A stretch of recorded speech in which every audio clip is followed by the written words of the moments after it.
How to install the Forex.com app on your iPhone. I'm gonna guide you through the process on how to do it. Let's get started. First of all, on your iPhone, you can directly go to the App Store and you can search for the Forex.com app. If you couldn't find the app on your App Store, what you can do is you can head over to your preferred web browser.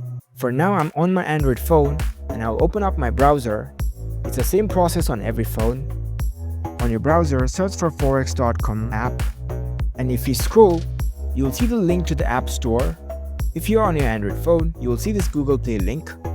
So you can simply tap on this app. It will take you to your store.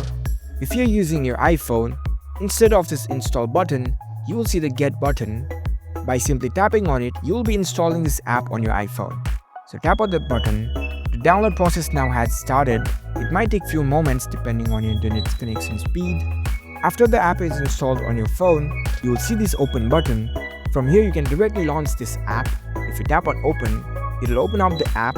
Now that you are inside the app, you can now create your account and start using this app. So that's how you can easily install the Forex.com app on your iPhone. If you found this video helpful, don't forget to give this video a thumbs up and subscribe to our channel for more tech tips. Thank you for watching.